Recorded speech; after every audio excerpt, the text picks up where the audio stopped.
Levels. Look.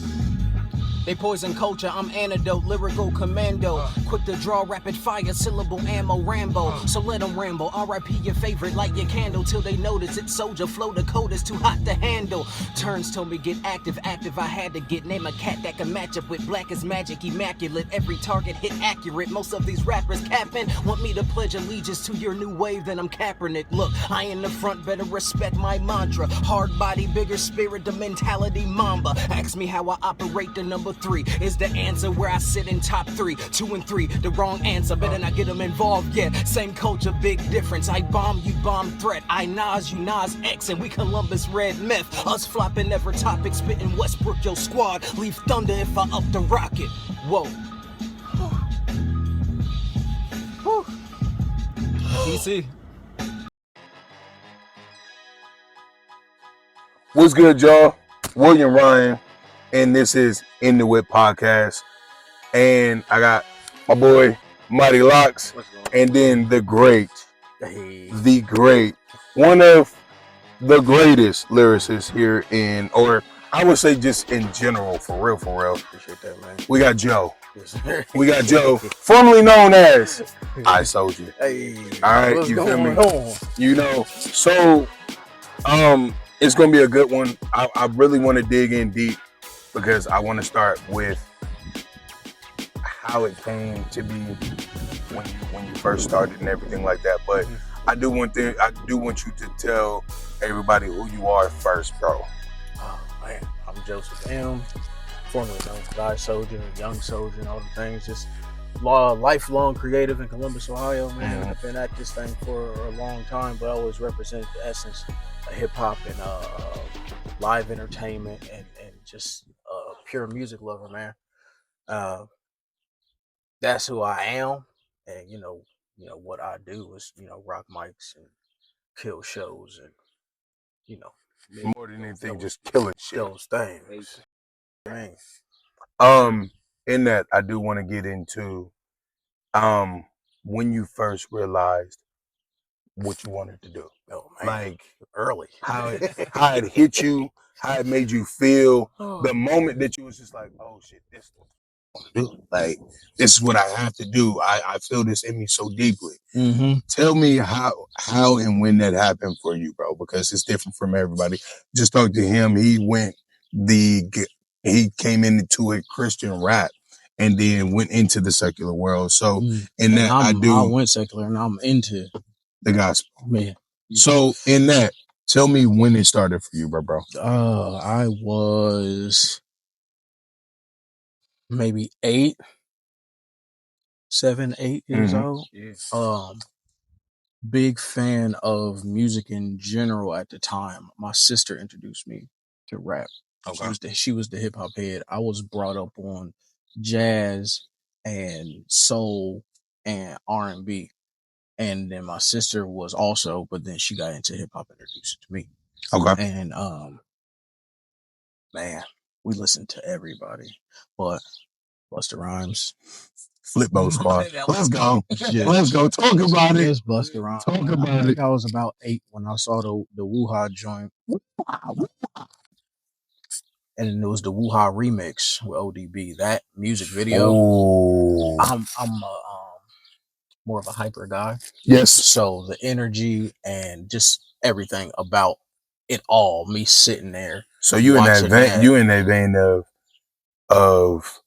you with Missy Elliott, Busta Rhymes, Ludacris, my animated guys, but with the dangerous skill set. So it's it's like Twista and Redman and Method Man and the whole Flipmo squad, Luda, but also me being such a emotional guy. You got your Black Thoughts and Common and stuff like that. So it's all that mixing a blender for me. Yes, sir. But yeah, I realized I wanted to do that when I saw that. So yeah, but because we ain't going nowhere today. We getting into this. A week later, we in school. What do you want to be? I said I want to be a rapper, and I normally say I want to be an NBA star. They switched. Okay. Then it kept going like both because NBA started getting real good. So did rap. So it was That's just a fact. that, and yeah, man, I fell in love with hip hop at that point, and then the more my sister listened to, my sister is like, we here. So whatever she did, I wanted to do. She older? 4 years older. Okay. Yeah. Okay. So whatever she was into, I was into, but then I found my way through that. Mhm. So she was she listened to Jay-Z and she listened to Method Man, Right. and then she turned around and was listening to Master P, and then she was listening to Pastor Troy, Oh. then she was listening to all these different mixes and I stayed more on the like Midwest, East Coast. Yeah. Like the more them syllables were switching and fast and all that, I was like, I could do that too. I already talk fast. I could do that. And I started studying, started mimicking. It went from there. I just got better and better at it. For real. So I'm gonna go fast forward because the first time I met you, we was at Biggie's house. Oh man. And we was in the basement. Yeah. We was in the basement, and she was like, because I used to visit Diggy all the time, so I came over that day. Y'all was down in the basement. She told me to come in, and all I'm hearing is nothing but flames, bro. I was like, who the fuck? I'm coming down the stairs like, I know this is not Hands. I know this is not Just. Who nigga in here? And it was you and Turns? Yes. Y'all was down there going in, and y'all went back to back at it. I'm like, this is crazy. You came in when we was doing Otis. Yes. So I'm like, oh shit. And she was like, before I came in, she was like, I got a surprise for you. I was like, what the? I was like, what the? Sis, what are you talking about? She was like, there's some dudes.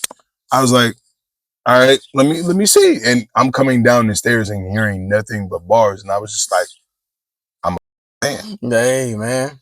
And then on top of hearing your delivery, and then that transferring over into the stage, bro. Your stage performances, bro, were captivating in that sense of you dragged them in and then you went straight out to them like you was going through the crowd. You was really rocking with them, and you made them feel like this ain't no local. I'm not a local nigga. I live here. Yeah, bro. That's exactly. I always say that. And in that same vein, where did all of that come from? Like, I understood the bars. Like, the bars came. I feel like it came natural for you when you came into it. But when it came to the stage, I started officially, like, hey, I'm an artist. It was like 03. Okay. Right. And what albums was out in 03, 04, right? Yeah. So we had Jay-Z. I think it was the Black album. I do believe. Yeah, the Black album. I think I know on the fun end, I know Nellyville and all that was out. Yeah. I think the Stank On Ya album just went diamond or something like that. Eminem was on going crazy. Busta was going crazy. Yeah. Yep. Everything mixtapes. Like everything that had something to do with bounce was like just blaze, and it was just going. Swiss Beats was on fire. DMX was on fire. Everybody was on fire. Cassidy was on fire. So I was just ready to rap. And remember, I'm on that end where it's like go hard, but then there was like the Dipset side and all that stuff, and I wasn't really on that side. Yeah. So the passion of just trying to not necessarily emulate the big dogs, but like I can do that too, but I just live here. So let me just go rock wherever I'm at, and I'm gonna just peel through. But my passion is like I can't even explain because it comes from so many deep spots. And it's like a lot of times you think I'm being entertaining. I was probably in pain, or I was probably going just pulling from that. And I was just pulling, and I was using my words to express versus anything that get me in trouble. So a lot of times you see me like locked in, or I'm on this, I'm silent on side of the stage, right? Or because you would. It did seem like when I seen you, I see when we was at I think it was the Buckeye Bar or the bar after Lane. Scarlet and Gray. Yeah. So they call it the Buckeye Bar now, but they call it the Buckeye Bar. Bro. What's the bro? What's the Sometimes Buckeye you Bar? need to just keep it the same. Look, I ain't been outside. Let me. So the only reason why I know is because the Assignment Cookies is right next door. Okay. So like I'm like, what the? Never mind. It's none of my business. It's still Right, just college. It's college gotta kids. I'm still gonna let it pull happen. off. Yeah. But when I seen you, it was like you were in the mode. Like I was about to dap you up and everything. I was like, ooh, I just like And going then into it. I had to learn. I had to learn to like not wear that because I'd be wanting to give people that. Like I would be wanting to And meet that people. you there But in that process, bro. I mhm, understand you need to lock in yeah, so you are in the mode and in that moment yeah, instead of everywhere else. yeah. Because there's It's so granted much there's stuff. a It's so lot much of stuff shit. happening, Yeah. and everybody is like into other things outside of what was about to happen. I was always the one to just kind of like close it all off and just focus. You went tunnel vision, bro. Yeah, and it's all because I go through a lot, so it's like fighting to focus on what's happening because whatever I'm emotional about outside of that could cloud that and affect The performance, the the delivery. performance and the delivery and my memory of the words and all of Mhm. that because of all There of ain't that. no in airs. You was doing your shit, and it was like a whole. It was like I feel like you practiced there first. You had sound check. You practiced all the way through, and then it was like the silent, the quiet before the storm, and then when you got on, it was like because everybody went up to you. You would have people that would be in the bar, regulars that'd be in the bar, not even knowing what's going on, and they're like, "What? Oh!" And then ran to the stage, and then I've met a they lot would. of new people from just being on stage and doing what I do, and they be like, "Bro, I didn't even know you was coming today. I'm here for the waffle fry." The waffle I didn't even know fry. he was up the way. So it's being true to self, being honest on stage, and being passionate about your what you consider like an expertise or whatever. Like if you consider yourself good, then do what you do well every single time. Like don't play it cool because it's a cool spot or nothing like that. So I was always low key teased because of how hard I would go, even if it's like a intimate. See, with intimate crowds, I get nervous. I get nervous because it's small. It gets honest. When it's big, I at least have a few to bounce off of. But if it's intimate, I'm like, if they not feeling it, they going I don't know what to do. Their eyes will let you know. Yeah, they be like, oh, when is this nigga? I was more I took bigger crowds as a challenge because you can't. I'm one of those people that I pay attention to how many eyes are looking at me. Well, once I matured, because at first I used to just look at my feet and just rap to get it off because I'm emotionally troubled. So I wasn't performing for y'all. I was just using morphing what would normally get me in trouble and turn it into my words and then just spilling it out and then look up to see if anybody heard it. That's how I used to do it. But then as I matured, I'm like, yo, y'all about to get these gems. You about to get these. We about to get it going. We gonna heal today. Even if I ain't even rapping about healing, it's just like my energy and eye contact. They like, yo, we getting through this together. What we doing? So I always used to see how many people I could pause because getting people to bounce and hands up is one thing, but if you get everybody to stop moving and lock into what you're saying at a space in a space where it's supposed to be hype, but you can control. That's MCing for me. So that's I used to be like, I'm like, how many people can I pause? That's why I used to, if you came to a show, you see me go up on energy and bring everybody down. I did it on purpose just to see if I could control the setting and whatnot. Eventually, I got real good at it, but that's like how I could feel that y'all are hearing me.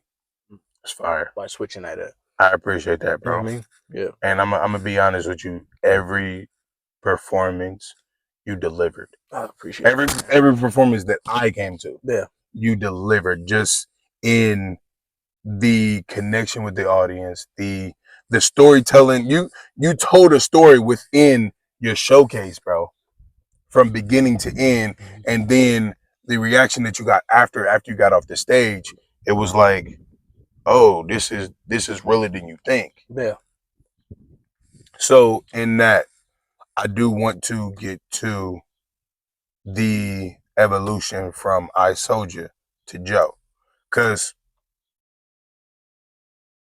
I'm gonna be like, If your daddy called him Clay, I'm gonna call him Clay. But you Joe. You've always been Joe, and the transition into Joe. Because I knew you had to disconnect. What was the disconnect from iSojah to Joe? Well, I only started like coming up with artist names and nicknaming myself and all that. That came from deep rooted bully culture. Okay. So I was on the other side of the bully culture. I was being bullied. Okay. Like half my life, for real. Okay. So I always would think every time I would do something that's true to self, I would either get teased for it, beat up for it, or whatever. But when I would change my name or become something else, they found it either more entertaining or they would leave me alone. But I found it empowering. Yeah. So once I realized that a bunch of artists, they ain't their real names, I'm like, what can I, name myself or whatever? And just Soja, period, is just me just being militant of hip hop. That's all that is. Okay. So it went from young Soja, then I got a little older, so I went to iSojah, and then what was the I? Just me. I'm militant of hip hop. And I remember what's that rapper's name? Was it I-20? I something. He used to be on like DTP. It's I-20. I-20. And I was like, he could market that real good if he just he had the voice, the like all the things. He had all the potential. Yeah, and I had a lot of artistic ideas for what the logo looked like or whatever. So iSojah was just it. And then it just went from like that to the I stood for like inspire, icon, all these different things. Still got the shirt, by the way. Still got the shirt. I appreciate that. Still supporting. Yes, sir. I appreciate that because a lot of people still have like the shirt. I'm gonna keep that because bro, I'm gonna use that. If me getting back out here, I need all y'all. Listen, I need you to come back out, bro. Yeah, man. That's in that because we got Mighty Locks. He used to be Peasy, but his name is Mighty Locks. Super producer. Yeah. And like I can definitely relate to what you're saying, man, because I dealt with the same thing. Like I was in the midst of bully culture where people would make fun of me because my name is Arabic and and for other reasons as well. And I use that as more so a mask. And to me it was empowering. You know what I'm saying? Until I changed my name back to Madi, which is my middle name. Okay. You know what I'm saying? So like that's definitely relatable. Yeah, man. Most definitely. When I found God as well, I realized everything I was doing had a different name to it. It had a nickname or not a facade, but just like something else that wasn't Joseph. Yeah. And I'm like, my kids call me dad, but I'm being my full self to my kids, to my wife, they love me.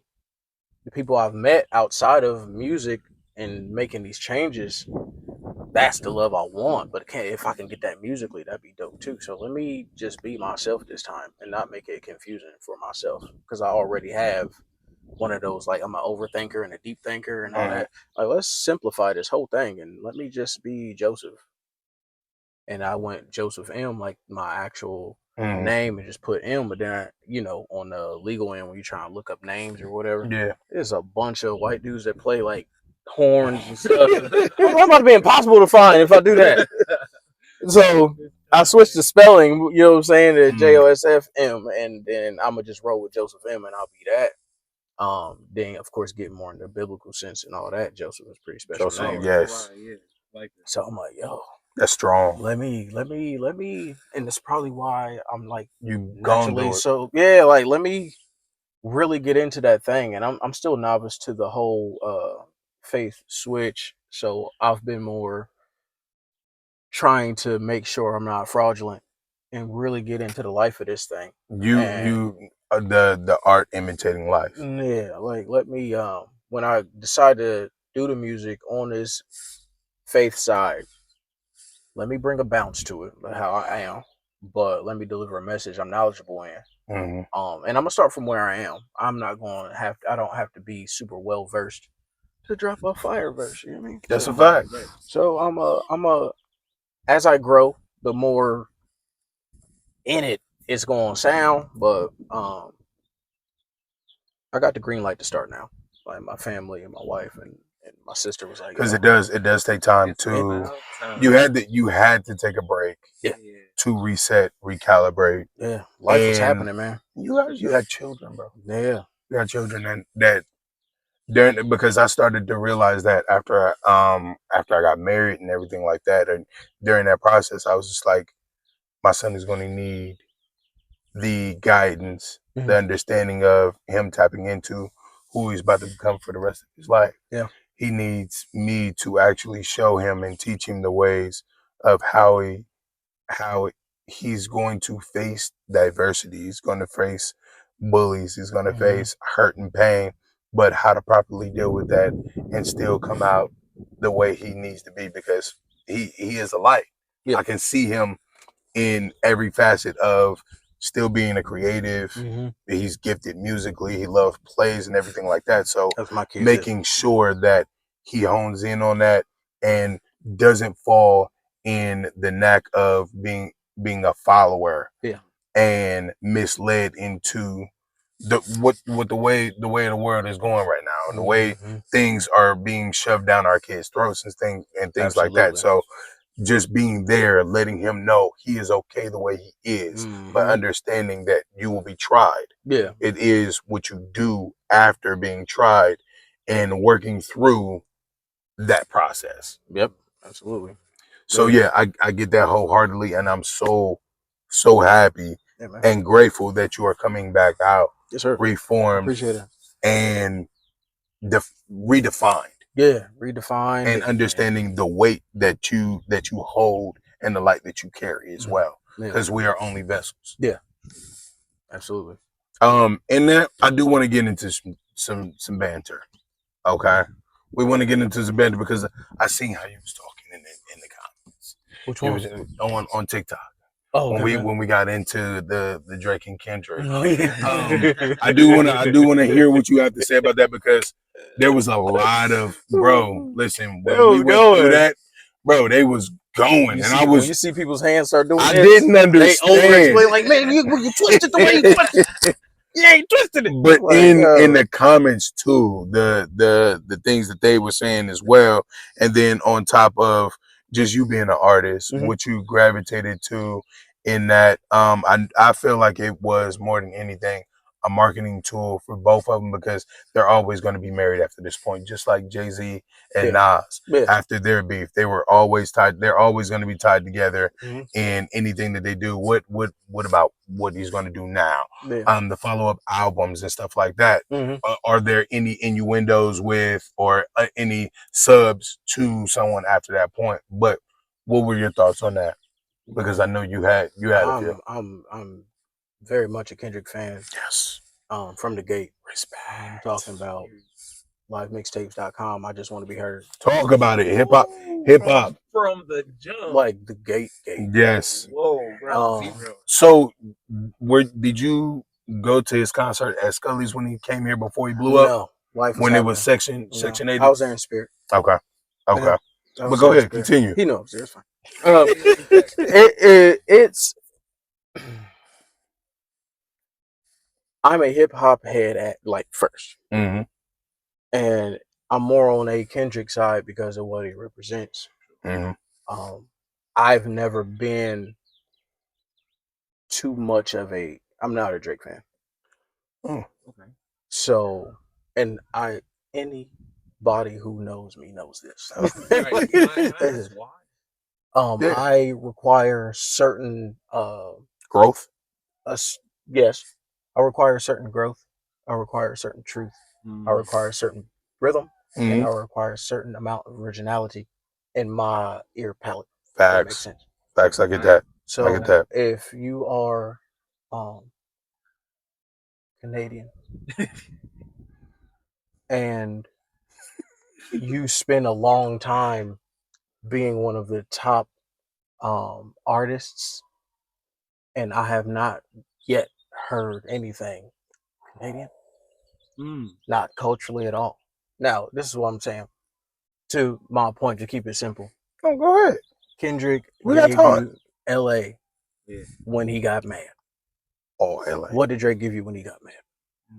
what everybody else says he didn't give you Canada. He didn't say, hey, we coming through. He said, No, he gave you. I'm coming through with LA. He gave you Sexy Red. He gave you Sexy He gave Red. you Sexy Red. For the ones that I can't do it, but Well, he gave nah. He tried to get Ice He Spice. endorsed her, bro. He endorsed her? He endorsed her. How old was she? Oh, man, I That's a horror movie sound to him now. So everything goes to the point. Like everything is fair in a battle. Right. Nobody should be pacifying nothing or moving them to the side. Okay, that's enough. Why are you doing that? Why are you tearing black people down? We supposed to be together, because it was on the other side. Honestly, they would have just been like, "Ha ha, Kendrick, this, that, and the third." It's more of a I just love the strategics of that. I love the strategics of that it. whole battle. I don't was beautiful. what I don't like on the Kendrick side. What I don't like that Kendrick is doing is letting his anger dictate the next throw. If he would have just stayed strategic and stayed whatever, he wouldn't have been egging on. It's only because he's still angry. Yeah, I relate to that because I don't let the gas off either. So no, I'm like, you said but Kendrick, go, man, come on. When Drake said, nah, you're gonna see this through. Yeah, that's like after that point. Yeah, you adding fire to the flames. Like you did it, but that adds to I guess the lack of growth in that point. Like you expose yourself in that way. He didn't expose himself artistically. He won that battle. Yeah. Every time he dissed him in 17 different ways that people was dissing because it didn't sound like what they like already. Drake knows to only go to what's liked. Yeah. He's not gonna push no envelopes. He don't have any. He has what's given. Shit. So it's the thing. Kendrick can come from space somewhere and they be like, I ain't feeling that. That's too weird. At least he came with something else. You know what Drake gonna do every time you get it. You're gonna do it every time. And it's gonna be fire to whom it's fire to. Yeah. Now, if he would have did the same style with different words, I would have been like, dope. Now he rapping. I was waiting on Drake to rap. When Drake rap, I can appreciate that he's rapping. Yeah. Till you find out somebody else wrote it. Then I'd be like, well, can I shake his hand? Is it really justifiable? What is it? And then they'll go look at who wrote whatever with Kendrick, and I'll be like, it's a commercial song for an album. He didn't need help on the disc. He didn't.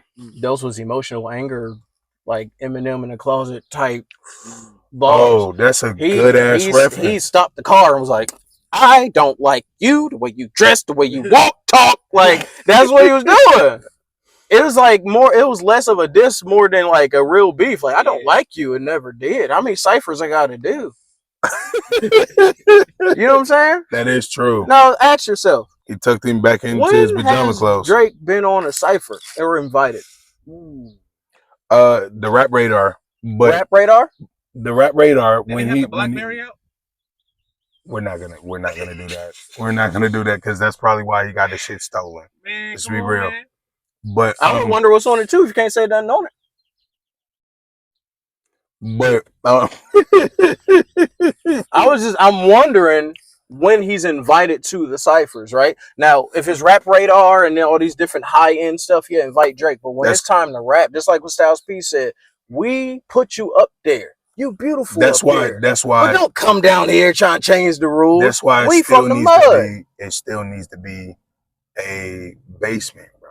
Yeah. We need the basement. Now, with that, you remember how hip hop culture would invite all kinds of people to the basement. But you understood who was going to stand out you knew and who wasn't going to really make it. Mm-hmm.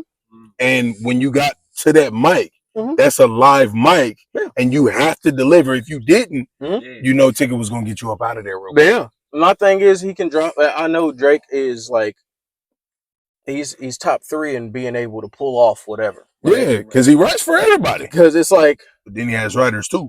Right. But in defense of greatness, so does Beyonce, right? Like 11 different people pull off the thing. It's about who you are, your cadence, and who you can attract. Drake all day. Bet. We not talking about that in no beef. No, because it doesn't matter. I'm After coming that, outside my sweats. What's up? What we doing? Let's get it. Right? Let's get it.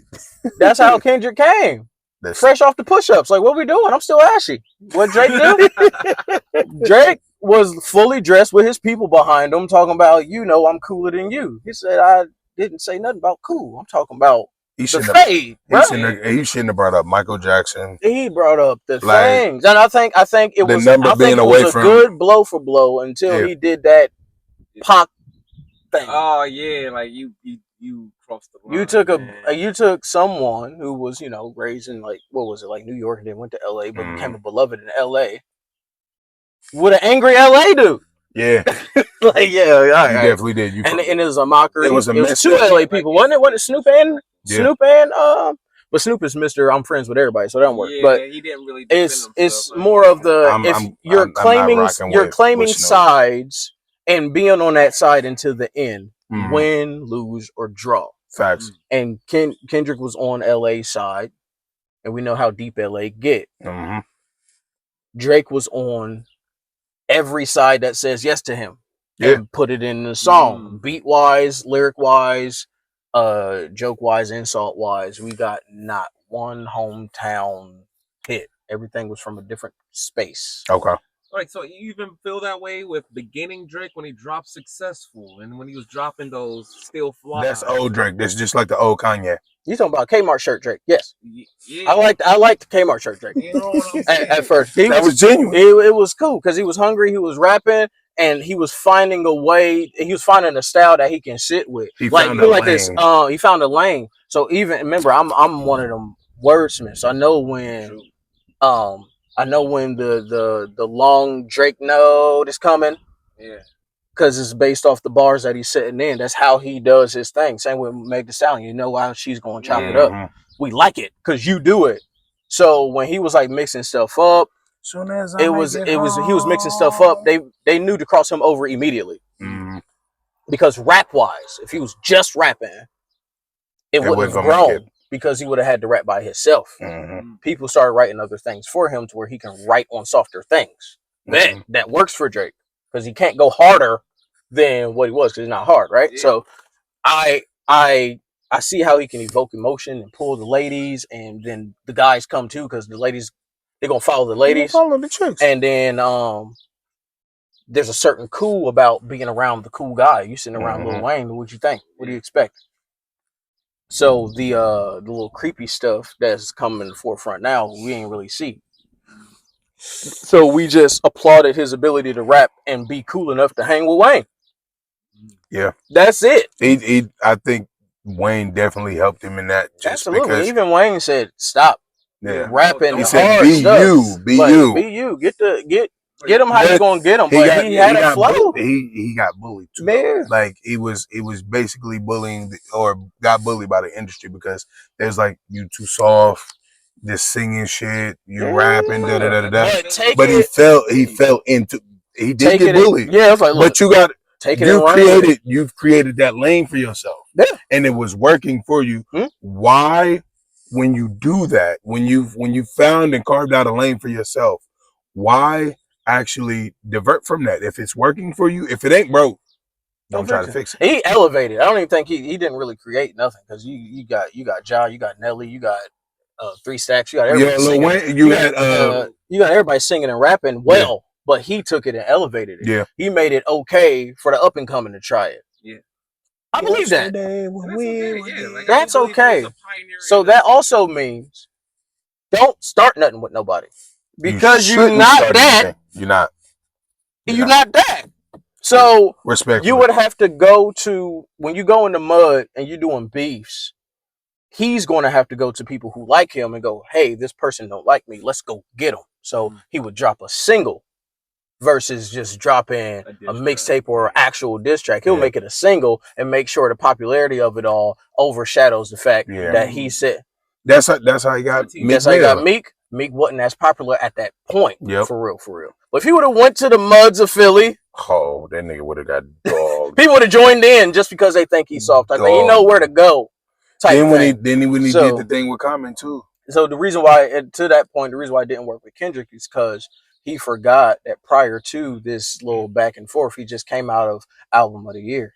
He just came off the highest grossing tour from a rapper. He just came off of doing that with a therapy album. Yeah.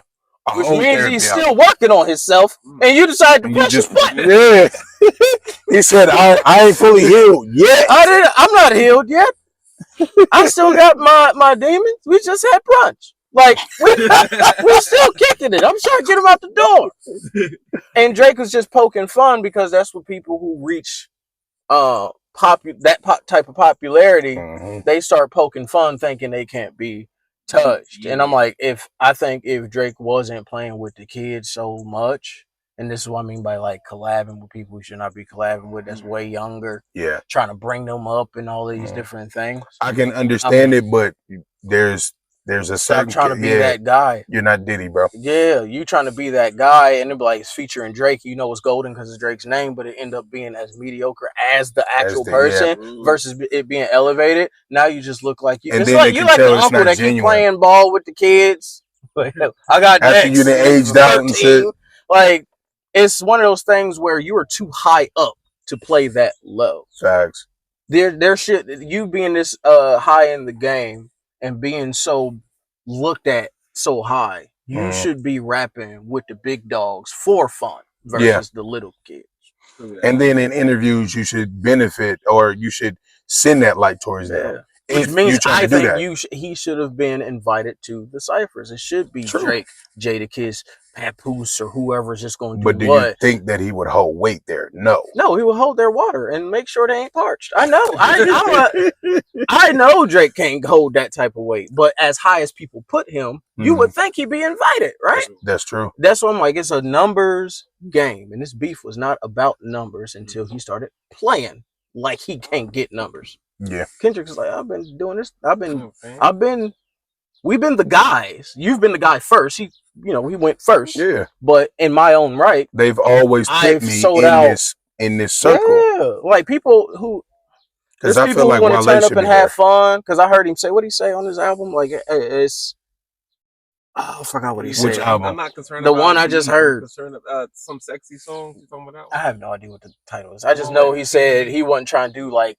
He's just trying to like turn up. He's not really. I'm trying to party up. I'm trying to turn the party up. That Mind State Alone. Oh yeah, you talking about Nokia? I thought that was a sellout bar. No, you can't. It's a classic. It's a classic bar. It's a classic. No, it's a classic fake out. Yeah. That's exactly what the fuck it is because you know that they're gonna put you in rap. Yeah, but you can't buckle to that and be like, oh yeah, I'm not doing all of that. Because I wanna enjoy it. I'm like, you have a responsibility, bro. He's the leader of the people who make fun of people because they're smart. That's a good take. Even though he's one of those, which is crazy. He's the one that points fun at the friend that he hang out with when people are making fun of that friend. He's the one he didn't really earn the jacket, but he has it on. But so he feels it. He feels the he bought it. He bought it. And he's telling people to get their money up and get their girls up and this is that and the third. I'm like, this is a recovering troubled man who found a woman and married her and had a child and is out the way. And working on himself. And then dropped the album about it. And beat your album. And then you point fun at and then make fun of it. You emotional. This, that, the third. It's like you tapping emotions. But wasn't your first? No, you named albums and the mixtape was all emotion. He's supposed to be Mr. Emotion. So my thing is, I don't see the authentic that everyone talks about when it comes to Drake. I don't see it. I'm gonna be honest with you. I was one of the guys that let Marvin's Room get to me because I did make a few calls. He was like, "Hey, babe, what you doing?" When I say I am a true, I'm not back and forth ever. I don't know Drake's music. Okay, like I don't know the title. I know Marvin's Room because of my wife. Okay, and I think people is that an album or a song? That's a song. So that's the one. That's the one that like JoJo remade. And, See, it's because JoJo was singing it. I know what it is. Did kill that shit. So it's not because it's a diss. I Yeah. listen to what I like, Mhm. and people think he's so on top that I can't miss him. You can miss him if you don't really want to. I You miss could him definitely every miss trip because I'm too busy listening to this here. Mhm. So it's a bigger music world for me than Drake. Okay. This is like he's like a South rapper, but he just visits the South. Yeah. He's not. Yes, Kendrick. He got a definitely said that. timeshare there. So in that, and you telling me that you are listening to other rap, what's in your playlist right now, or what album? Outside of gospel stuff. Outside of gospel, Mhm. what other albums are you listening to? Or are you listening to albums, or are you just I ain't listening to nothing new. where you at right now? I'm at To Pimp a Butterfly. I'm at Still a solid classic. I'm at the Common. I'm at B album. Oh, I'm at Rage in the Machine, Joe Budden. Joe has some shit that I'm at I don't think this It Ain't generation is Safe No gonna More, Busta Rhymes. understand. I'm at It Ain't Safe No More, Busta Rhymes. I'm at the first Blackout album. I'm at Muddy Waters, Redman. Yeah, Game Theory, The Roots. I'm at you in your bag, bro. You really in the Duffy. the Heir to the Throne, DJ Drama, Corey Gunn's joint. Why, bro? You Uh, really a hip hop head to the fullest, bro. yeah, Don't man. nobody bring up Corey Guns, bro. But Corey Guns had the guns, bro. Man. Why isn't he on now? God, bro. His dad. His dad. And instead of, you know how the Atlanta took over New York as far as being able to flow through, or the South The or whatever. pipeline, yeah. Instead of Corey staying East Midwest type to where his would be accepted, him doing that Cash Money thing. Oh yeah. I think they probably the only ones that try to take care of him because he went through so much. Yeah. So he went for like not necessarily a loyalty thing, but where people was like respecting him a little bit. But I think his dad. Cash Money is master at shelfing.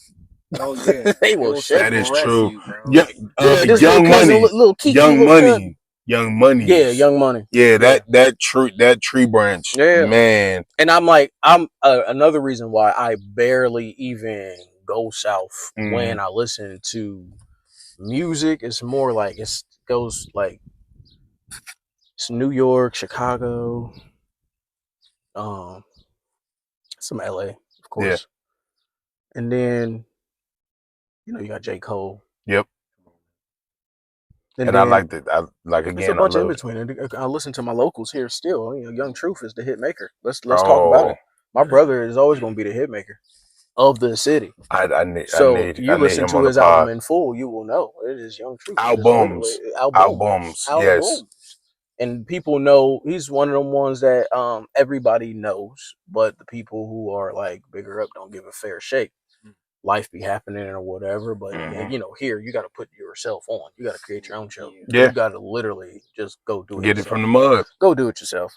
And Young Truth has always been that one that people missing out on. So I listen to Young Truth every day, and D Turns. Period. His stuff is on more SoundCloud. He's more as far as community. With the music, he just whoever's trying to come grab it and be touched. Those people who's more on that. And I need him to get on. His spreads wide. He's definitely a storyteller. I need him to be on Bandcamp. Yeah, the website Bandcamp because he can dictate that. Yeah. You got Bink and Priest, shout out Bink and shout out Campino. You know what I'm saying? So it's like I listen to Hometown too, but what's in all that in the playlist mixed with Boney James and Jonathan McReynolds and Dojo. You in it? Oh, you bro, in it. So it's like that. And my best friend Kai put me on Boney James. She said, Yo, so shout out to Kai for that. She's my like music we hear on that, and then everything else with the R&B and soul, that's me and my wife's thing. We getting there, so it's a mix of that. Because What do you like with R&B albums? R&B artists right now. R&B artists. Yes. I'm gonna need a 5. That's in rotation right now. 5 that's in rotation. You gonna do the Rushmore right now? No. We can't. What I want to do, I don't want to do the Rushmore right now because there is a lot of that ain't making sense with the Rushmore that we've seen that I sent to you. I need to know what we're going off of. It got real hard. I'm talking about yours. Okay. That gravitates to you right now. Not just like we're doing playlists right now though. Playlist. Like what's R&B? Just your playlist. R&B that's in my playlist. Yep. Again, I'm showing my age, bro. Fuck it, do it. Because I don't really do with the new stuff for real. There's not a lot of it. You really got to dig. There's not a lot. Man, and it's like there's not a lot of wholesome growth content that's being pushed. There's no game in music, but we're gonna talk about that another time. I listen to Ari Lennox, her first one. I know she got a new joint. I'm liking that she teamed up with I'm JD. the biggest Tori Kelly fan ever. So I listen to Tori Kelly a lot. Like around. Like it'll go because she writes with John Bellion, and John Bellion is my favorite artist and producer and writer. Really? Absolutely. John Bellion. John Bellion. All right, I'm gonna give him a spin. With both hands on your phone. Yeah, and hold on to your ears. Because he is a master at writing, rapping, singing, and helping other people get it off. People get Grammys, he get one too. He just be sitting at home when he do it. Oh, wow. Yeah, he's one of those. So when she linked up with John Bellion, I was like, bet. You talking about that last album? Yeah, and then they kept making more onto it, adding more onto it. Bro. That one? Bro. Yeah. The what is it? Tory plus more. The Tory, like you can tell which ones he wrote and which ones he produced. So I was glued to that. And then I listened to everything else is Tony Braxton's first album. Oh, that's that, bro. The way that they brought her in from the boomerang soundtrack, and then just laid that album out there, bro. Absolutely. You know that album was supposed to be for Anita Baker, right? I can see that. But shout out to my wife on that. That's when we turn on Tony, we know we're gonna listen to it all the way through. We about to get the whole day done. We about to be singing how many ways, like we in there. I listen to Tony, I listen to Music Soul Child, Soul Star, and Love and Music. I listen to NDRE. Voyage, bro. I listen to what else I got? I listen to Dave Hollister. I listen to a lot. I listen to Babyface. Listen to Usher. Unpopular opinion. I do not think Usher is a great R&B vocalist. You might be bugging. Vocalist. I said unpopular opinion. Why not? Because vocalist and artist, 2 different things. Yeah. Yeah, he's on my artist list. He's on my vocalist list. No, he's on my entertainment list. He's a great entertainer. Why not? But vocally, I'm cool. You could. He's good. No, the reason why I say that is because of who you listen to. Like I listen, bro. I'm not even gonna lie. Luke James. I was about to make a Luke James joke just now because I know you listen to Luke James. If you don't listen to Usher, it's a difference. I love vocalists. We listen to like Maxwell, and I listen to Maxwell. Maxwell isn't one of the greatest vocalists either, but it's the songs that he chooses. But Eric Benet is right. I get it. Brian McKnight. I hate him. Sorry. I hate him as a person. He's like Fabulous of. I don't like him as a person, but I love his music. Yeah, he's singing like he don't feel like it. and it makes me mad. Like my wife would say, "Look, yo, But everybody, I'm like, Usher, turn that Mac Usher off." has marketed himself the way he was able to market his career or move his career and make it work for him. Mhm. The fact that when I listened or watched R&B Money and JD told me that one of the producers said that Usher is boring. Mhm. They only listen to him when he's about to drop an album or when his album is out. Mhm. It was on brand, and it's been on brand like that for years. Yeah. Don't nobody really check for Usher until like he comes out It's with some music shit. time. But So artist wise, he's the guy. he And is. when he done, you be like, Okay. But Yeah. in the process of Dang, that's R&B, "This makes sense." like I'm listening to a guy named like Lakon. Mhm. He came from here. Okay. He's fire. Mhm. I've seen him because he used to come out to Sing and Hang Out all the time. Yeah. Shout out to Sing and Hang Out. But he came out and he's been himself. He's got this low tone, Mhm. but the delivery and the runs is flawless. Okay. So you like And Teddy Swims? like that. Like no, he's for me way better. Okay. Because of the detail and the texture of his voice. Mhm. The And tone of his voice. you're like musically inclined, and when it comes to the vocals, you know what time it is, and as do I. So when when we're talking like that, I get it. So it's he reflects the emotion in the song and not he doesn't imitate. Mhm. I think when I listen to Usher, I'm not looking for the ballads. No. So I get it, but I am looking for the mid tempo joint because So his runs hit his for me on numb, there. and then Sins of the Father. I do like Sins of the Father Mhm.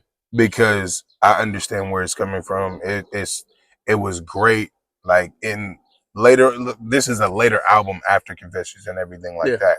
But it was a tone and a delivery, and I look for like his sexual balance because I need something when I'm getting down with my lady. I need her to be in the mood. So those songs I like, but I'm not going out my way. And I'm not even gonna lie.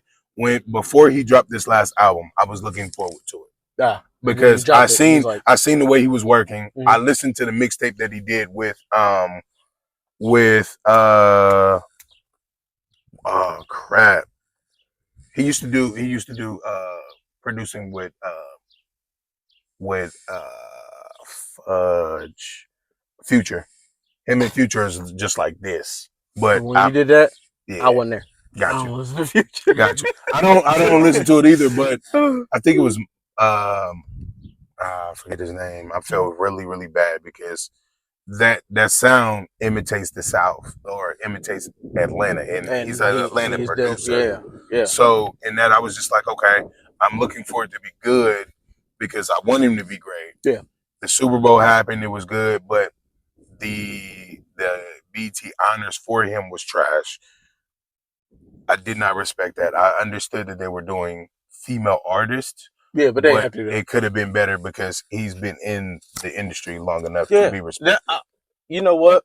Everything is based off the influence, right? Sure. So the people that you like, their influences is from vocalists. Yes. Right? High vocals. Luther Vandross, Whitney Houston. Right. Those. Who I should say his favorite artist was? Bobby Brown. And then Bobby, his vocals didn't go. You want to tell Bobby just turn the beat off? Bobby, go. You gonna do that? Bobby's not gonna be able Bobby to do ain't that. gonna do it. Bobby's a You performer. turn that beat on, that's a different thing. Yeah. Same with Usher. Usher can when a beat come off give you something. Mm-hmm. But you have to already like him to like what he's going to do. If you're just meeting him, you're gonna be like, well, I just heard Luke James. I just heard a vocalist knock it down. Tank is underrated as fuck. You know what? That's because Tank is, I don't know how old he is. Tank is underrated as fuck. He is. I think he's underrated, but I think his expertise and his abilities are underrated. That nigga his songs that he chooses to bring out are overrated. So I think he's not giving himself enough. But I do respect. But I respect Tank. Tank aspect for growth.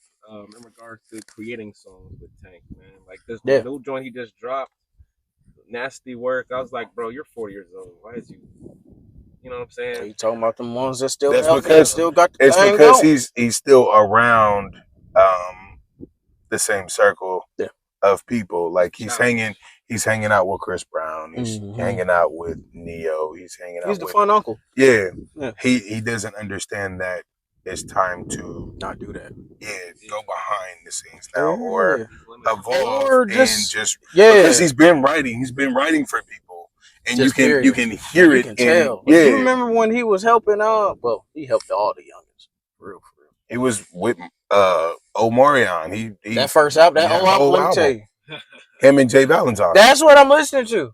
Omarion's first album, the O joint. Nah, I'm not even gonna lie to you. I'm Sex Love and Pain too. See? It's like I love how he mimicked or paid homage to Jodeci. It was the Now, do you like Jodeci the group? Or do you like the producer and a couple of songs? Or do you like Jodeci? I love Jodeci. You love Jodeci? I do. They was fucked up. They were fucked up individuals. Trying to make things work. Coming from the church scene and then mixing. That's where you see where the church and circular music went like this, and then they don't go together. Something happened. They don't go together. And in that they weren't fully engulfed in the faith, and then the industry got a hold of them right before they found the faith in their music and understanding themselves. And that's when everything went left, because then they no doubt that they can sing. Yeah, they can. But they're great. I have trouble listening to them how y'all listen to them. Because when Jodeci come on, y'all, it literally just like goes down a playlist. And I'm not even gonna lie, I listen to the background. I got one in me, and I listen to the background. Their background vocals. Yeah, because the mesh on how he put those together, it was cohesive and it worked. Even when he had KC screaming on the vocals, it worked to a way that he was able to fit that in. But you still heard the background vocals, and the background vocals are very important and very conducive to a successful R&B song. And I'm a Boyz II Men guy myself. Oh, so I know all about the layers. Yeah, the texture and layers. They keep the layers in between, and they still doing it in between each of Wanye's head shakes. They got a layer up there. The whole time. The man's like, there's a word for each level on that.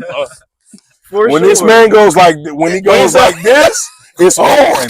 You got that. The heartbreak part. This man got 17 kids. Like, because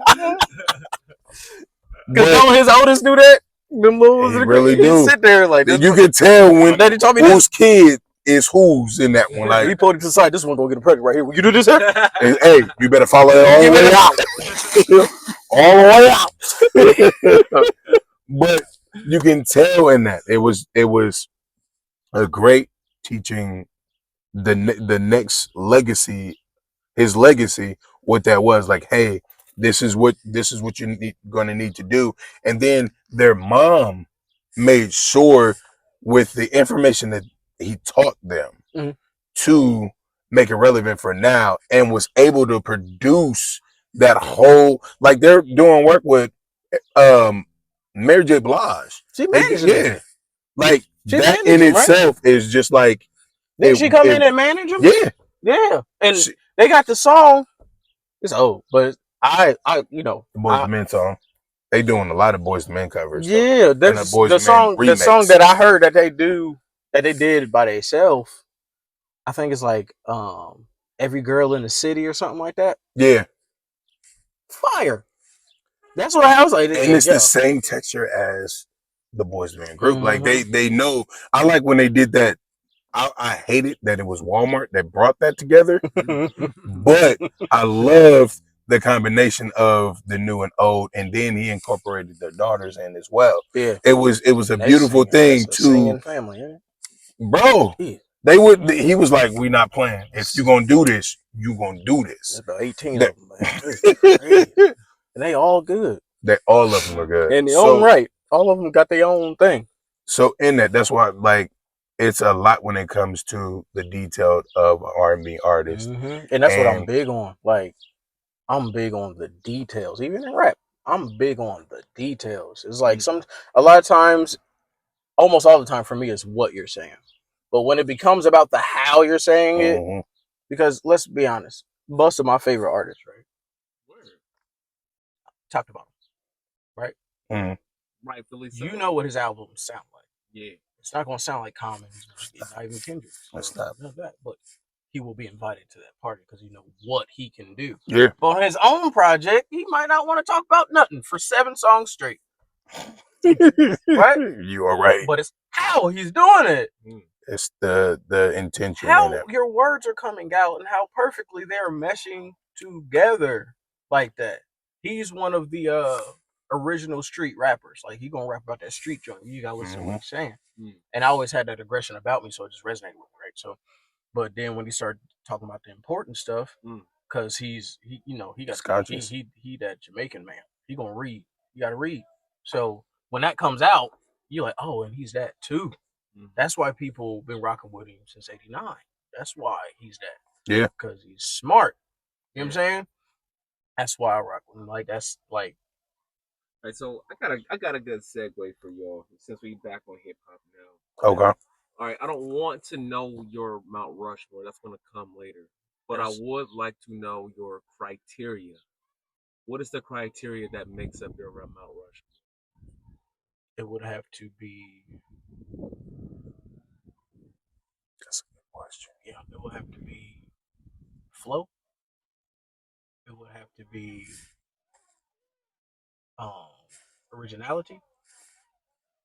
It would have to be but that falls with originality. It would have to be flow. It would have to be originality. It would have to be versatility. And skill set. It will have to be skill set. Because talent and skill set, 2 different things.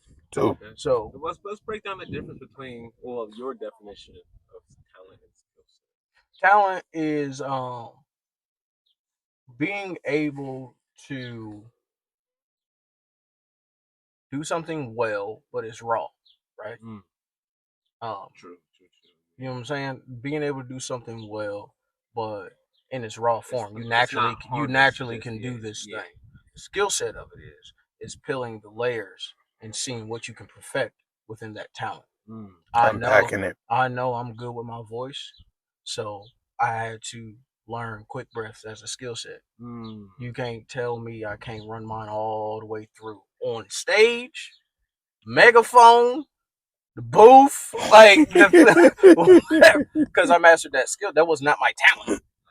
My talent was being able to say words fast that people couldn't normally say, and being able to tell a story at that speed. Okay. Storytelling. My talent was that, just being able to say whatever I wanted to say at whatever speed. Skill set is being able to deliver it in such a way that people enjoy. It's still flavorful. And like the delivery, the switch of the cadence, when to go nasal, when not. All those things are skill set. People who master that, Twista, the Brat, Busy Bone, Crazy Bone, Busta Rhymes, Corey Guns. I appreciate you throwing Corey Guns in there every time, bro. The ones who mastered the things, as far as what I'm talking about, right? And then you got people who just like kind of fall under the radar that was really, really good at that thing. Of course, Tech Nine. Tech. You know, Tech was that guy. Eminem, you didn't even know that was coming. Tretch. Ludacris. Luda. Luda for sure. But Luda does it in chunks. Yeah. Because he knows better. It's a hard thing to do. When he did Missy Elliott's Once Upon a Time in College Park, when they looked like that, with and it was name of Chris, nobody rated him in mind, no one gave a shit. Yeah, you was like, you flipping, you flickering, Luda. All right, and then of course the What's Your Fantasy joint. Yeah. But guess who does that better than him? Right, Shauna. She flipped. That's the skill set I'm talking about. In your sleep type thing. That the way that chops, Luda does it in chunks to where you're amazed by it because it came in that chunk. There's the timing of it all. But Shauna, she did a song with Twister. Yeah. Sheesh. It takes. If you haven't heard it, listen to it when we pull off Turtle. It's called BPM, I think, or something like that. Listen. Jeez. Like, again, like the Brat and people like that, those are people I paid attention to. And that's a skill set that I require because that's what had me like Redman too. Redman is the same way. He has that thing. Method Man has a way of waving on that joint, but Redman a chop how you want to because he can flip like that. So that's what I pay attention to most. Black Thought as well. Black Thought you can unmatched. It's just like unmatched. It don't make no sense it how doesn't. that goes. Yeah, he's one of the sleepers, man. Oh my God, him, Toby Wigwe. Oh man. So for me, I'm gonna speak for me personally. I like how Toby is, but I think I heard Big Crit do it already. That's what I'm saying. But let's talk about it. and him doing it, he's still following the faith. Yeah. But giving you where he came from, where he's at now, though. Yeah. And him being a family man, all in one. It's like he accompanied all of that together, and then for him to actually be an athlete on top of it. I'm leaving. I'm not. I can't do it. I literally am about to follow that. That's crazy. That's how I feel. Like when people was telling me all these years where I was like, nah, I'm not doing no shows. A lot of that is because who I was with couldn't come. I was like, I'm building this though. I crave detail. Yeah. I need to like with your story. I need you to break it down. Like B.O.B. is one of my favorite too, and he can go. He's consistent in his own self, and he can multiple instruments and hone in on the detail with the concept of an album all the way through, like elements. I would say Anderson .Paak too. Yeah, that's my Anderson .Paak, my guy. But that's what I love. I want you to be creative. I want you to be able to tell me a story. I want it to be as detailed as possible and as animated as animated because I'm an animated person. So is this your criteria? Yes, this is mine because I love the aesthetics of being uniquely you, detailed to the T. That's why when I fell in love with Missy Elliott. When I fell in love with Timbaland, like it was all in one conglomerate, and it was all in one house. Just like, yeah, you don't know what they you don't know. You had everything. You had Aaliyah. You had Genuine. You had Magoo. You had Timbaland. You had Missy. You had Tweet. Yeah, the Songbird. You had them all. People don't even know about Tweet. All wrapped up in one, as well as Organized Noise. Yeah. They had it. I loved it. And then from Organized Noise sparked so many other entities. You had Outkast. Yeah. Like that's one of my major things. Like you can tell when the process of building an artist and building a structure happens, and then the industry sees that and they want it. Yeah. You want them to come to you instead of you going to them. The essence always wins, right? So when Naughty by Nature came out, they had a certain sound and all these things. They needed to be protected. The essence won. Outkast, the same thing. When they came out and went to the forefront, the essence won. Queen Latifah managed both of those groups. I did not know that. I'm a nerd too. You heard it live. You heard it live. Bro. digging in them crates, bro, Yeah. will do it to you. Like I'm sitting there like, that shit. That's why we like, because we love her. Loved it, bro. And like it's when it comes to pushing the envelope and just going, I didn't ask you if I was allowed to, but here it goes. unapologetically That's the her. thing. And it's like you gotta do it the right way. And the gag is whatever way you choose is the right way. No one should be able to say what's wrong or not. It's all opinion based. Right. It's like once somebody get uncomfortable, all of a sudden they don't like it. Versus just saying they're uncomfortable by it. Facts. The radio, when you put stuff on the radio, a lot of stuff you don't like at first. The industry knows you'll learn to like it. I'm gonna plug it everywhere you turn, so you find something good about it. But I do like the beat though. It's my 80th time hearing it. I got like something. You gotta eventually But that's the programming of it too. That's the As programming of it. as many times as you listen to it. So when I see people, the people I'm talking about, when they are pushing their truth and pushing their sound and their bounce and all that, and making sure the industry has to push that, that's what I'm talking about. Like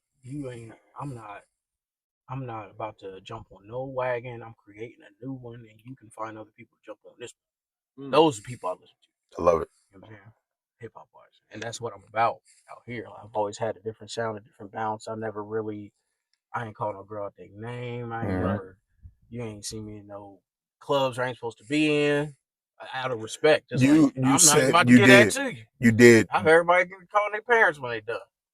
You have actually done that. You've protected the image of who Joseph / iSojah is in the whole facet, and just clowning, bro. Like you see it come off of you, bro.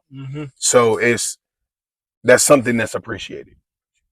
In that you need to tell us the criteria for me. So being in this game for such a long time,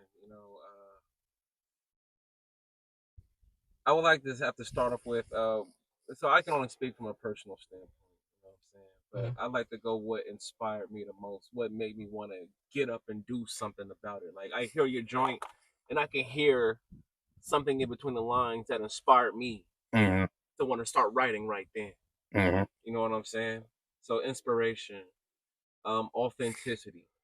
You know what I'm saying? You're not trying to manufacture and copy paste. You know what I'm saying? You're actively being yourself, and then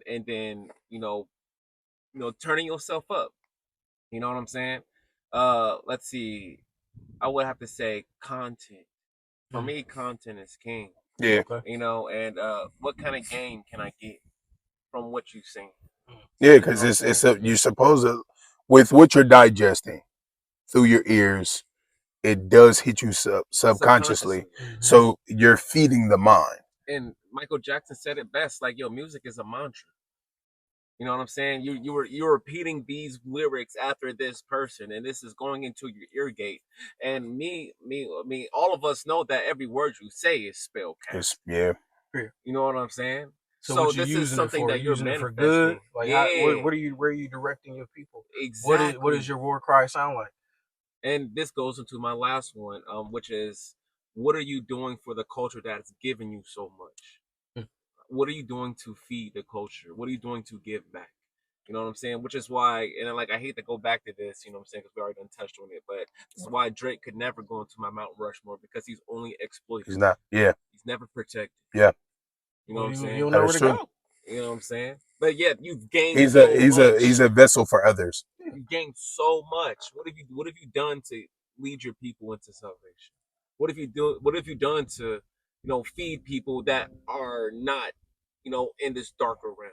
Okay. You know what I'm saying? So have you gone to the depths and spoke about it? Yeah. You know what I'm saying? Yeah, something. Because we all have the power to make some sort of change and spark change in others.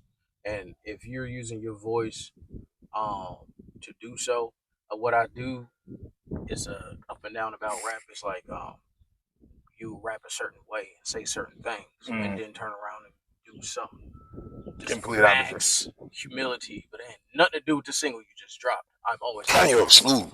I have a problem with that.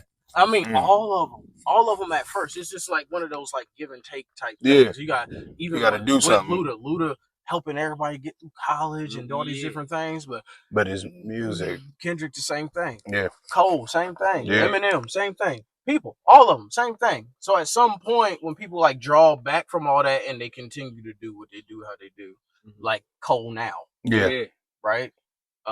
Like Black Thought forever.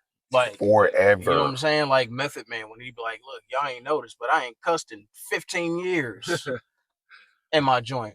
Like when things change and you just doing that and you continue to give to others. That's what I'm about. I'm in that group that gets ignored a lot, but the skill set way high over here. Like man. you gotta High. like High. I practice hard for years to be a part of this group. You're not about to just bop and turn up your way in this door. Like, It's a fact. Not in this house. I do not accept it's more, anything it's less. a life thing. I know I'm like my style of things and what I listen to and what I condone and what I talk about is acquired taste, but I'm cool over there. True. It's pure water over there. Yeah. For me. And the other people soak up what's, celebrated most and what's loudest and stuff like that. But then when it's time to expose it, it'd be the weakest thing. Yeah. So my criteria is around is more along the lines of the inner workings of the artist, what they bring out. The evolution of the artist. You don't know what you're gonna get, man. Oh, like, and that hurt. You could tell it hurt. Like the music hasn't been the same. Like the last album that I actually was able to truly listen through, and you can tell the adjustment or the change that he had to go through was My Beautiful Dark Twisted Fantasy. That was the last one. Yeah. After that, it was Black Skinhead. After that, and then it was just whatever I felt like doing. And it hurt because you heard his mom. Yeah. You heard the message that he was giving to himself. And I seen the symbolism with the phoenix. Yeah. And him rising from that and everything. But when you lose a valuable key, the only reason why I know this is because my valuable key is my grandmother. Okay. My grandma, my mom, I love her. She's a valuable key, but my grandmother was my valuable key, and I lost her. And it was like it was the only weight that was keeping me level to the ground, where I can float off. But I need you to realize what responsibilities you have to yourself and the people around you. Yeah. Once you lose that, that's it. Yeah. And if it's not dealt with, if it's not handled, I'm not even going to say dealt with. If it's not handled correctly, it will have cracks and the glass will break. The cord is broken after that point, and then that's when you're out there.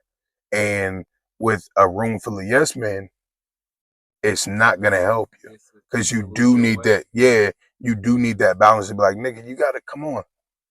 Like with me, that's what I'm struggling with Kanye, bro, because I love Kanye so much, bro, to a point that I was making excuses for him.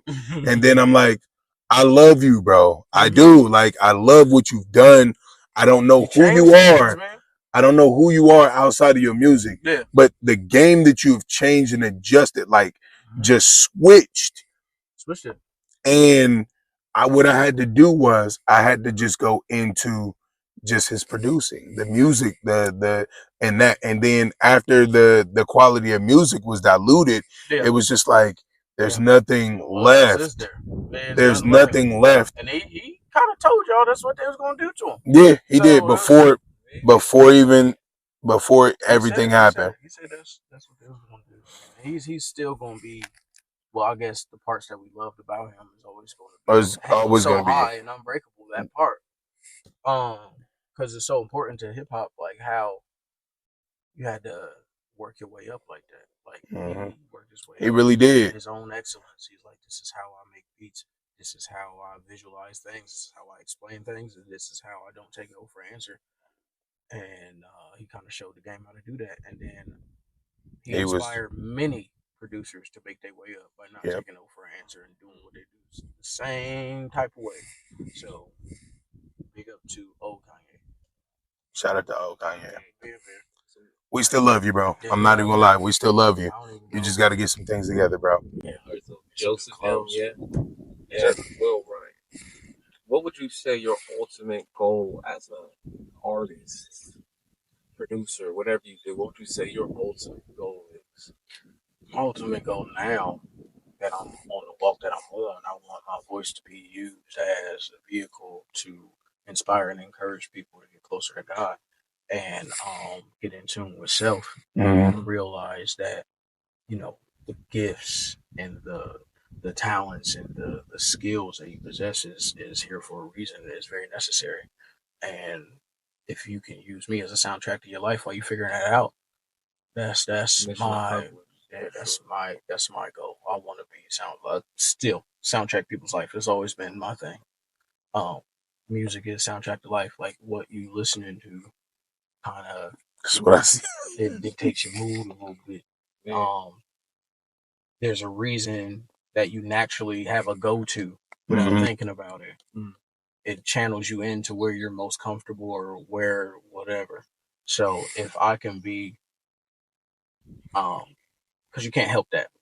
So it's important for my sound to be laced in the word, laced in a message, because when you're in that type of state, some good needs to be in your ear versus something else.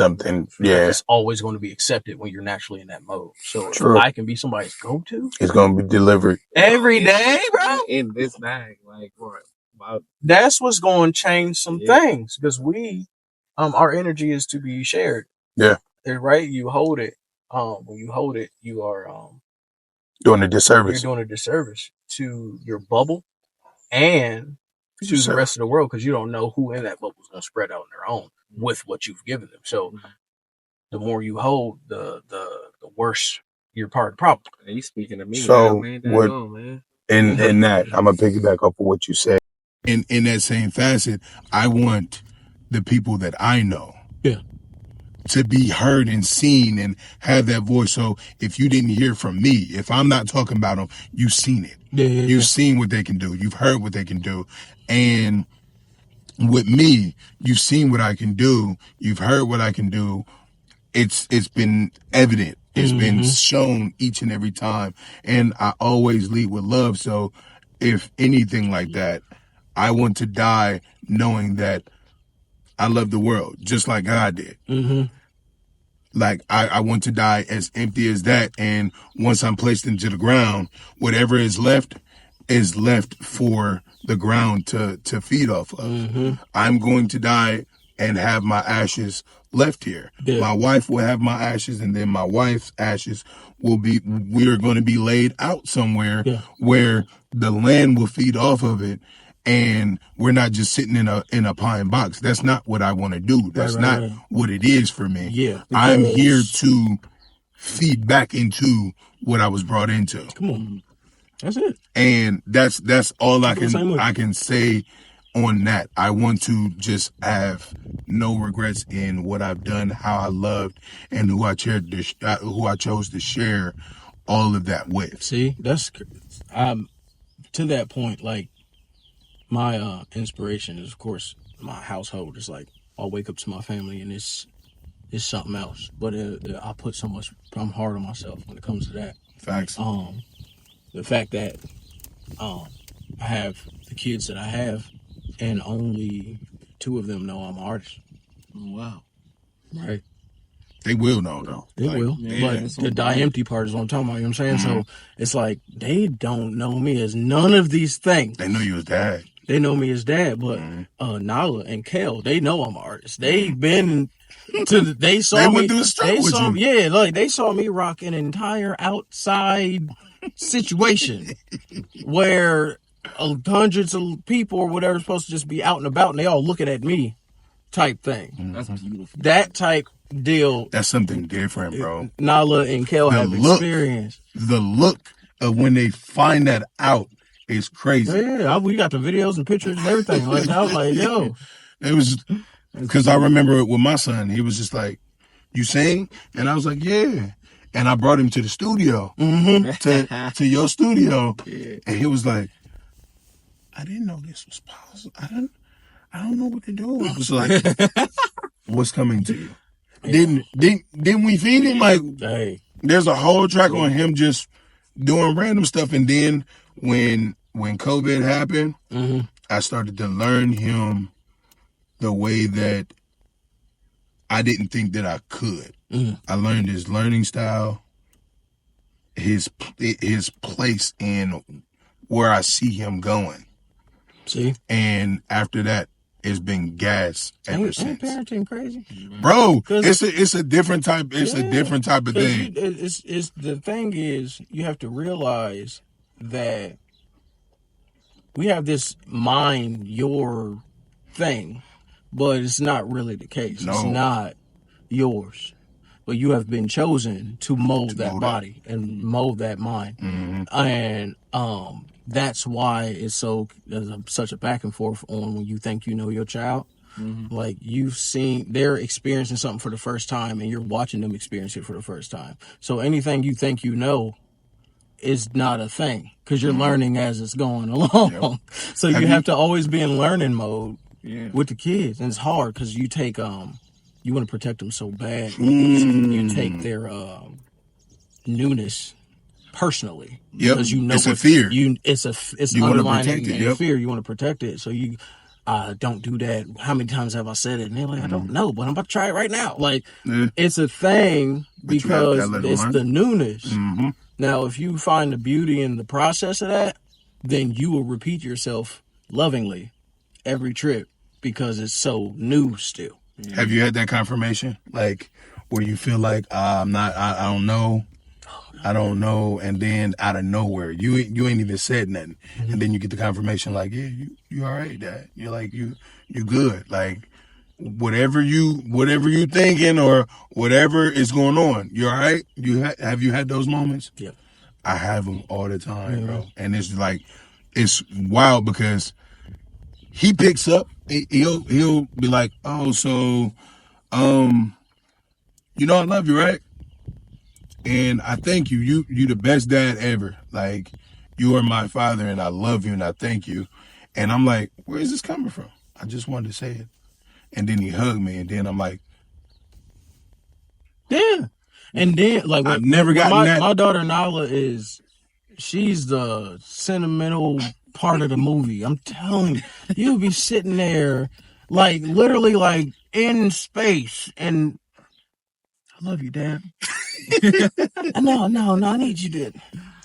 The way you care for us and feed us and play with us and talk to us, I appreciate it so much. And she's that's my reader, so she talks really well, and she's like second grade, read fourth grade level type, and so the words she chooses, she be sitting there like, I'm having a full conversation with you. You really get you got me. You get me there. You got me. You let me know if you need anything, okay? Like, what do you mean? I will. What? Excuse me? Okay. I got you. Wait until after dinner. We'll reconvene. Yeah, and it's always a response. Well, thank you. You're welcome. Like, she keep knowing these. Man. Tap in. And she get it from her mom. Her mom is like that as well. So it's like, it's mind-blowing when you think you are failing. And them kids come around like, you're awesome. What do you mean? It's crazy. And I got... And the wife do it too. Multiple. Okay?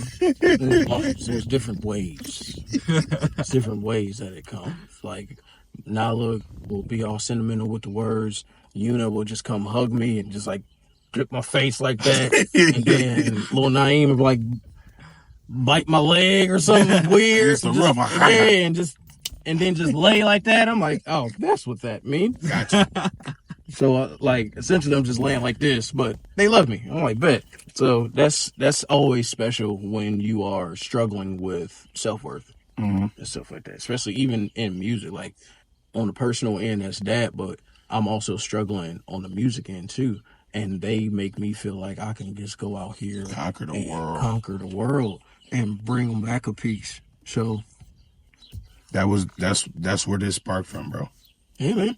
Like all of this, like yes, it's a platform to help my friends have their moment, and like once these come out, they can the main thing is knowing that you are able to come here, share your light, and show what I already see, and I want the world to see. I appreciate that. And have that platform to have that conversation, that delivery, the feeling, Yeah. and understand that once we go back into the world, this is out there for them, and then that's gonna pick up on you.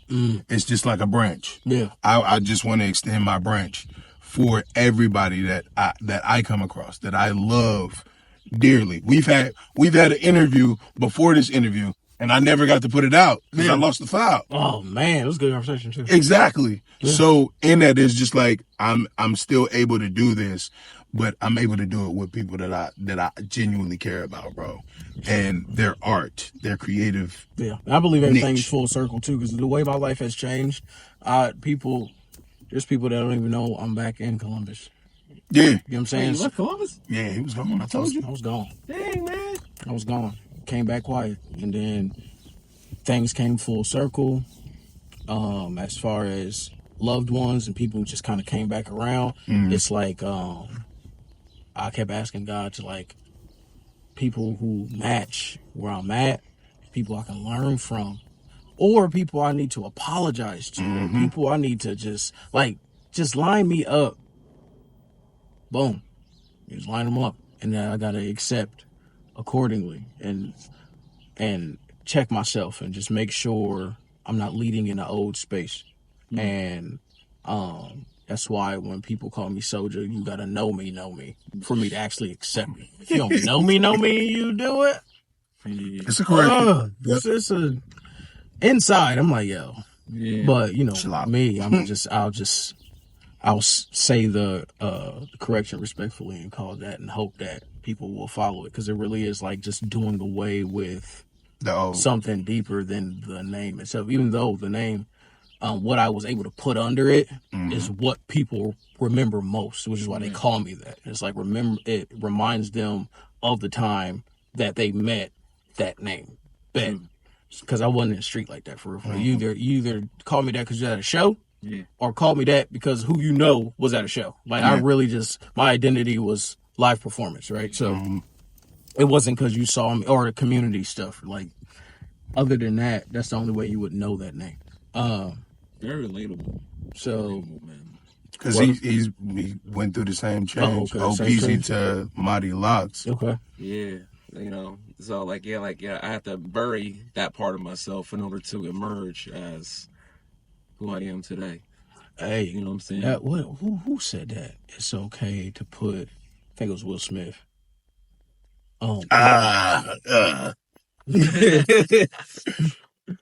Being able to put certain parts of yourself to death in order to reemerge and bigger, better, best version of yourself. Yeah. And he was talking about the end of that self and the end of like the material world. When what you think money does ends, then you can start living. Actually, and he was like he said, from a wealthy standpoint, there's nothing crazier than sitting in your living room looking around and realizing there's nothing else to buy. So think of that mindset, broke or not. Think of that mindset when you do J. Cole had that same thought process too. Yes. Wow. Now you living. And look what he doing now. Wow. Yeah. You know what I'm saying? Like that's when it matters. That's when you unlock. I even said I might have to send you this song. Please do. But I said that like with self, you gotta lock in just to unlock. All right. Because I know you got to get back to the fam. Yeah. I do want you to give them your social media handles so they know where to follow you. I know a lot of people already do, but just in case you don't, Yeah, I switch it all the where time. you at?